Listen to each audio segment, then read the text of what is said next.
হযরত আলী রাদিয়াল্লাহু তাআলা আনহুর অবিশ্বাসনীয় একটি ঘটনা।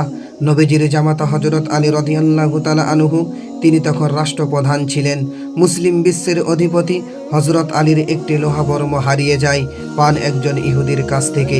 তাও সেই ইহুদি কুফার বাজারে লোহাবর্মটি বিক্রি করছে। হযরত আলী নিজের লোহাবর্ম বিক্রি করতে দেখে ইহুদিকে বললেন, লোহাবর্মটি তো আমার, আমি এটা কারোর কাছে বেচেওনি, কাউকে দানও করিনি। এটা আমার উটের পিঠ থেকে অমুক দিন অমুক স্থানে পড়ে গিয়েছিল, সুতরাং লোহাবর্মটি ফিরিয়ে দিন।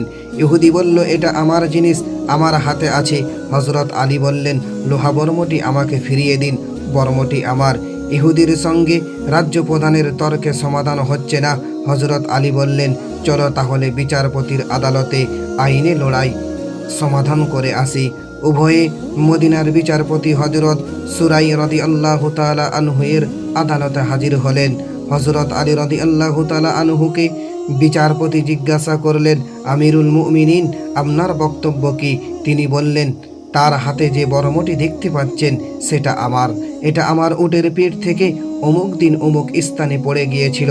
বিচারপতি হযরত সুরাই রাদিয়াল্লাহু তাআলা আনহু বললেন, ইহুদির কাছে তার বক্তব্য জানতে চাইলেন। ইহুদি বললেন, দেখুন, এটা আমারই, কারণ আমার দখলে তা রয়েছে, দখল যার সম্পদ তার।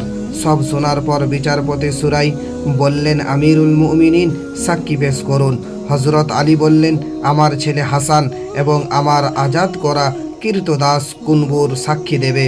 বিচারপতি হযরত সুরাই রাদিয়াল্লাহু তাআলা আনহু বললেন, আমিরুল মুমিনিন, পিতার পক্ষে পুত্রের সাক্ষ্য এবং মনিবের পক্ষে গোলামের সাক্ষ্য গ্রহণযোগ্য হতে পারে না। তারপর বিচারপতি হযরত সুরাই রাদিয়াল্লাহু তাআলা আনহু ইহুদির পক্ষে রায় দেন। আইনি লড়াইয়ে হেরে গেলেন হযরত আলী রাদিয়াল্লাহু তাআলা আনহু। তবে জয় হয়েছে ইসলামের।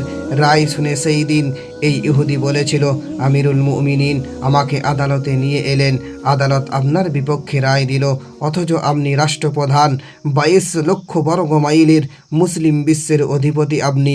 আমি সাক্ষ্য দিচ্ছি, ইসলাম সত্য ধর্ম, আমাকে এই সত্য ধর্মের কালিমা পড়িয়ে দিন।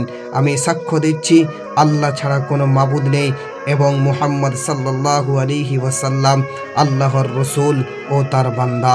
আমিরুল মুমিনিন, এই নাও তোমার লোহাবর্মটি, রাতের অন্ধকারে তোমার উটের পিঠ থেকে পড়ে গিয়েছিল, আমি এটিকে নিয়েছিলাম আর তোমাকে ফিরিয়ে দিইনি।